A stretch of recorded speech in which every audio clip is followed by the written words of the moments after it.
A great catastrophe struck South Korea, leaving millions unable to escape in time. The tremors caused a woman to be pinned under a car. Min Sung, along with a few others, tried to save her. But just as the rescue was about to succeed, the crowd suddenly fled in terror. When he turned to look back, the ground behind had risen like a massive tidal wave, towering dozens of meters high. Min Sung was shocked for a few seconds, then immediately ran into a car and tightened his seatbelt. His eyes were filled with regret as he looked at the woman, but he had no other choice. Moments later, the earth shook violently and tore open, creating deep chasms that swallowed everything. Countless cars and high-rise buildings collapsed and turned to ashes. Thanks to the car's airbag system, Min Sung was fortunate to survive that life-or-death moment. The once modern city was now nothing more than a wasteland covered in dust and ruins. Amidst the layers of debris, strangely, only one apartment building remained standing. Contrary to its name, Hwanggung, the building was previously reserved for low-income residents. But when the disaster struck, it became the most valuable shelter in the city. Survivors from all over flocked there, hoping to find refuge, creating scenes of chaos and overcrowding. Min Sung and Myung-hwa had been living there since before the disaster. After checking their remaining food supplies, the couple estimated they had just enough for 1 week. Seeing his wife worried, Min Sung held Myung-hwa tightly in his arms, gently assuring her that he would do everything to protect her. Outside, bodies lay scattered, and the air was thick with the stench of death and soot. Survivors kept arriving at the apartment, hoping to find a safe haven. While Min Sung was in his room, a mother suddenly knocked on the door, begging him to save her son who was about to freeze to death. Although he knew food was scarce, Min Sung couldn't turn a blind eye. He then went down to the lobby to get some food, but at that point, cash had become useless. People only bartered with essential goods, which were more practical than any kind of money. Reluctantly, Min Sung traded a personal item for a box of fruit, intending to share it with his wife. However, a child kept staring at him, and he couldn't bear it, so he gave part of the fruit to the child. Not long after, Min Sung and his wife had just stepped out of their room when they heard a neighbor crying for help. Myung-hwa immediately ran over to provide first aid to the injured person. Suddenly, thick black smoke rose behind them. Flames shot out from a room and exploded, throwing the whole area into chaos. At that moment, a brave man appeared holding a fire extinguisher. He tossed a hose to Min Sung, telling him to stay and help the others, while he rushed in to put out the fire. Thanks to their quick reaction and smooth coordination, the fire was extinguished in time, saving the apartment from disaster. The residents were all amazed and admired the courage of the unknown man. A woman who introduced herself as the president of the Women's Association stepped forward to thank and praise him on behalf of everyone. As more and more refugees arrived, the food supply was no longer enough to share with everyone. If a solution wasn't found quickly, the place risked becoming overcrowded and could easily turn into a dangerous conflict zone. Therefore, all the residents of the apartment building convened an emergency meeting to gather opinions from the community. One faction proposed expelling those who were not official residents.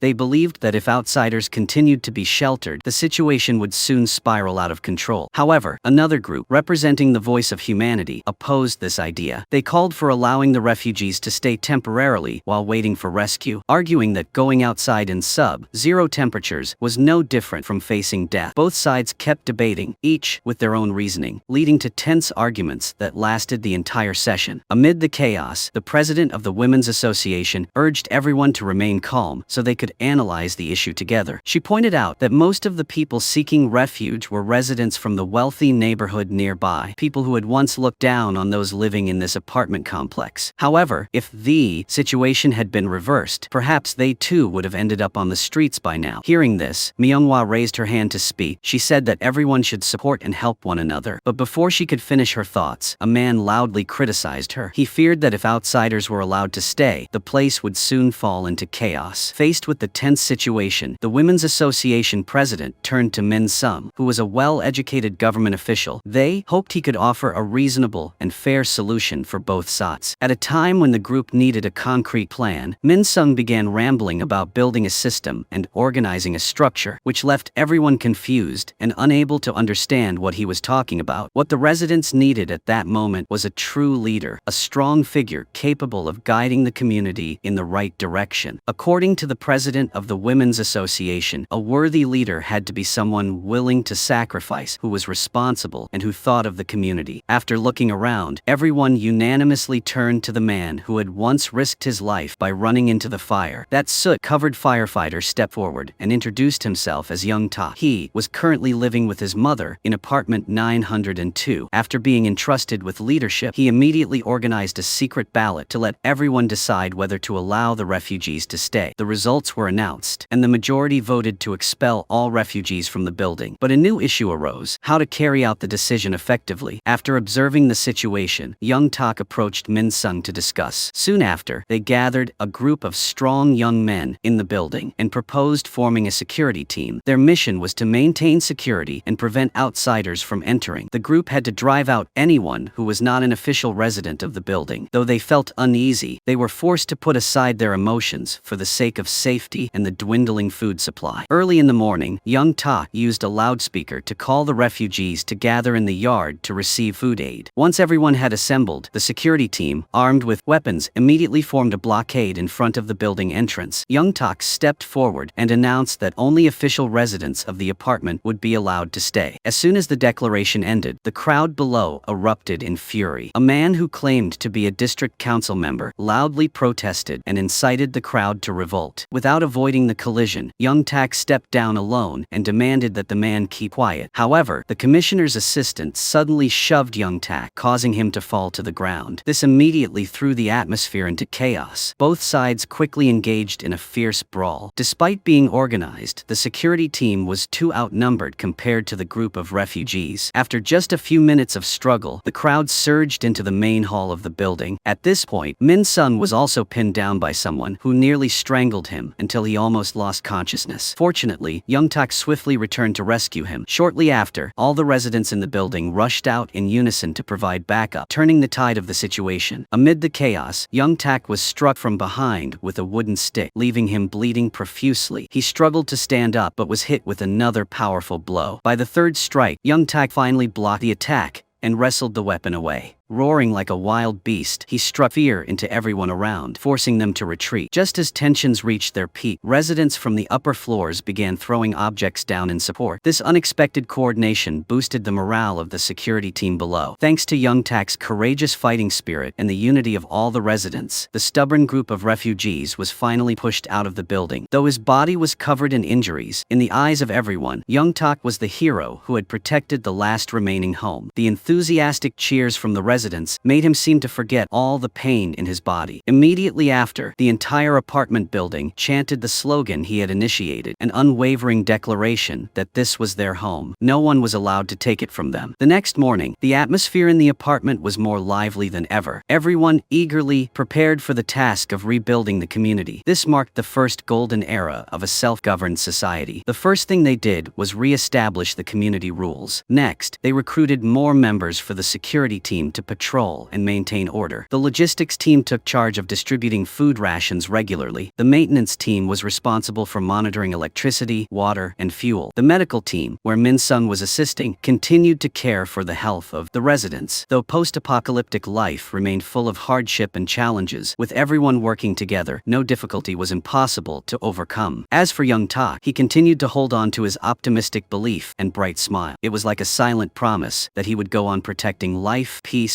and hope for everyone. Sometime later, the food supply in the apartment gradually ran out, pushing the residents into an extremely dire situation. Faced with this crisis, the leadership decided to send out an expedition team with the mission of finding new sources of sustenance for the entire community. On the way, Min Sung saw countless corpses curled up in the freezing snow. They were the same refugees who had once been expelled by them. The sight choked him with emotion, but there was nothing he could do. After a long journey, the expedition team returned with a few sacks of moldy food. It wasn't much, but in such circumstances, having anything to eat was already a blessing. As time went on, the expeditions had to venture farther. Despite great effort, the team still returned with very little. Standing before the old, worn-out map, Young Tak fell silent, worried about where the fate of the entire community would lead. Even so, every morning, Young Tak still forced himself to rally and encourage the residents, holding on to one belief, that even if they died, they had to bring food back. Finally, one day, the expedition team discovered a supermarket bearing buried deep under rubble. As the group was struggling to find a way inside, a man suddenly stepped out from the shadows and pointed a gun at a boy in the group. Young Tak immediately pretended to step forward to draw the man's attention, allowing Min Sung to quietly circle behind and ambush the attacker. Thanks to their smooth coordination, the group quickly subdued the robber. During the scuffle, the gun suddenly went off, but fortunately, the bullet was stopped by the boy's helmet. Witnessing the incident, Young Tak completely lost control. He flew into a rage and beat the robber to death. Everyone around stood frozen, hearts pounding, no one daring to say a word. Just for a bit of food, they had crossed the boundary of morality. The group had unintentionally become silent murderers and thieves. Min Sung stood speechless as he saw the wife and child of the dead man sobbing over his body, but deep down, he had nothing left to say. He quietly walked away. News about the apartment residents spread rapidly across the ruins. Some even rumored that they were cold-blooded killers who resorted to cannibalism to survive. Refugees who managed to survive moved around the wreckage, and whenever they saw the shadow of Young Tak and his group, they fled in panic. That day, the harvest was plentiful, so the whole community held a grand feast. It had been a long time since they had the chance to eat their fill. In the midst of the drinking, Young Tak excitedly livened up the atmosphere with a song he had composed himself. Min Sung, too, received great respect from the residents for his silent contributions. However, Myung Hwa seemed uneasy. She was not satisfied with the way her husband was living. While the party was at its peak, a girl appeared, covered in dirt, her face blank and lifeless, startling everyone. It turned out she was a former resident of the building who had moved out before. According to the rules, she was still considered an official member and was recognized again by the leadership. The next morning, during ration distribution, a fat man loudly protested because he received less food than the expedition team. He claimed it was unfair, saying those who went outside were just murderers and looters, not worthy of any special treatment. Upon hearing this, Mong Hwa turned to her husband and asked if it was all true, but Min Sung remained silent, then quietly defended himself, saying he only wanted to save people. Myung Hwa advised him to withdraw from the expedition team, since their family had already stockpiled enough food to survive without taking any more risks. A while later, Myung Hwa quietly took her family's food rations and went somewhere. It turned out that ever since the day the refugees were expelled, she had been secretly providing food to the family of the boy who once sought temporary shelter at their home. Unfortunately, her actions were noticed by Young Tak. However, at that moment, he didn't confront her, as he was busy waiting for the newly returned refugee girl. When she appeared, Young Tak acted friendly and offered to help her move back into her room, but his eyes and behavior carried strange, ambiguous intentions. The truth gradually came to light. Young Tak was not actually a real resident of the apartment building. On the day before the earthquake, he had gone to apartment 902 to collect a debt from his friend, the real Young Tak. But after being betrayed, a fight broke out between him and the owner. In a fit of rage, he accidentally killed the man. Before he had time to react, the earthquake struck, forcing him to assume the identity of the dead man in order to survive until now. The refugee girl used to live in apartment 903, right next door. He intended to test whether she recognized him or not. Luckily, the girl calmly replied that she didn't know anyone from the neighboring unit, which temporarily put Young Tak at ease. Not long after, a serious incident occurred again. The body of a resident was discarded outside the apartment building, along with a note declaring war from the refugees. They intended to return and take over the building. Enraged, Young Tak ordered a tightening of internal security. That evening, the family of the boy, who had once been secretly helped by Min Sung, was having dinner when they heard urgent knocking at the door. Young Tak led a security team for a surprise inspection. They searched every corner of the apartment. Although the children had hidden very well, they were eventually discovered. Without another word, Young Tak immediately ordered the expulsion of all those illegal intruders from the building. Myung Hwa stood and watched the scene with anger and sorrow in her heart, but she could only remain silent, not daring to resist. Back home, when Min Sung questioned his wife, he found out that Myung Hwa had secretly helped the refugees. This was considered a betrayal of the rules. Swallowing his pride, he rushed to find Young Tak and even knelt down to beg for forgiveness. Seeing this, Young Tak acted generously. He agreed to forgive Min Sung's family, but only on the condition that Min Sung would contribute more to the organization. From that moment on, Min Sung was absolutely loyal and became Young Tak's most trusted right-hand man. To protect his wife, Min Sung did not hesitate to use violence to suppress the refugees. Once a gentle and timid man, he had now turned into a cold and ruthless person. His only principle was survival, even if it meant killing. Myung Hwa was heartbroken to see her husband blinded to the point of no longer distinguishing right from wrong, but helpless. She had no choice but to suppress her disappointment and continue living in silence. One day, Young Tak ordered the recently discovered group of refugees refugees to kneel in front of the apartment building. He forced them to repeatedly bow and apologize loudly. Everyone recognized this as a cruel act, no different from self-humiliation. At that moment, a resident who had long secretly resented Young Tak could no longer endure it. In despair, the man threw himself from the balcony, ending his life. Yet this death didn't move Young Tak at all. On the contrary, he grew even more smug, as if he'd suppressed another rebel. However, when Young Tak encountered Myung-hwa walking with a refugee girl, and she looked at him with bitter eyes, everything changed. Though she said nothing, that gaze struck the dictator like a knife to the heart. For the first time, he felt fear. In the next meeting, people continued debating the food shortage. When questioned, Young Tak immediately lost his temper, revealing his aggressive and impatient nature. The next day, Young Tak led a group out of the apartment to search for food. Meanwhile, Min Sung and the refugee girl secretly broke into his apartment to find evidence. However, all related documents and images had been erased. On the way back, they were suddenly ambushed by the refugees. Dozens of them rushed out from the rocky crevices, throwing Molotov cocktails and objects, determined to seize the precious food supplies. Young Tak immediately drew his gun and fired back, allowing the group to escape. However, the damage was severe, with many people injured, and even the head lady's son had sacrificed his life. The tragic scene left everyone in deep sorrow. At that moment, Myung-hwa suddenly appeared in the crowd. Without hesitation, she publicly exposed Young Tak in front of all the residents. In a firm voice, Myung-hwa presented identification documents and physical evidence. All of them accused him of having murdered the real Young Tak and hiding the victim's body in the washing machine. He had then impersonated the victim to seize power and privileges. The entire apartment complex was thrown into shock. All eyes, filled with horror, turned toward the imposter, the one who had led them all this time, with empty promises and blood-stained hands. However, the fake Young Tak insisted that he had contributed too much to the apartment complex. He even justified himself by claiming that Unit 902 should have belonged to him because the man he killed had swindled all the money he had spent years saving. Still, that excuse was not enough to erase his crime. A crime was still a crime. It could not be redeemed with contributions. Only now did the whole community awaken to the truth. They realized that, all this time, they had been manipulated by a murderer in the guise of a leader. Outraged, the residents united, surrounded Young Tak, and forced him to leave the building. Suddenly spotting the refugee girl in the distance, Young Tak violently broke free from the encirclement. He charged forward and pushed her over the cliff. The scene happened too fast for the crowd to react. At that moment, Min Sung unexpectedly appeared, aiming his rifle directly at Young Tak to force him to atone. But facing his former leader, Min Sung couldn't pull the trigger. A second later, refugee groups flooded in from multiple directions. Chaos erupted as the brawl made it impossible to distinguish friend from foe. Young Tak feigned madness, firing wildly and taking down people one by one. But ammunition was limited. He couldn't hold out for long. Min Sung quickly pulled his wife into an apartment, gripping his knife tightly for self-defense. Suddenly, two intruders attacked him. Myung-hwa rushed in panic to save her husband. Seizing the opportunity, Min Sung sprang up and smashed his full force into one attacker's head. Blood sprayed everywhere as the man collapsed instantly. With no time left, Min Sung immediately dragged his wife out, barricading the door behind them. But witnessing the carnage outside, blood everywhere, screams echoing, they realized this was no longer a safe haven. Outside, a man clutched a homemade bomb, preparing to unleash more death. At that moment, in a state of madness, the fake Young Tak lunged forward, grabbed the bomb, and threw it into the air. The explosion occurred immediately afterward, creating an unprecedented tragedy. Bodies lay scattered amidst the smoke and fire. Now wounded all over, the imposter struggled to return to apartment 902, the place he once claimed as his home. Lying down there, the fake Young Tak took his final breath, consumed by guilt and loneliness. Not far away, Min Sung and Myung-hwa were hiding in a small room. The couple who once lived in comfort had now become homeless refugees with no place to go. In the freezing night, due to his severe injuries, Min Sung did not survive. Myung-hwa held her husband, sobbing until she had no tears left. She had no idea what tomorrow would bring. Suddenly, a voice called from outside. Trembling, Myung-hwa opened the door. It was a group of strangers. They were not hostile. In fact, they offered to help her find shelter. One of them handed Myung-hwa a warm rice bowl. Overcome with emotion, she burst into tears. Even though the world had collapsed, human compassion had not entirely vanished. The film ends here. Thank you for watching.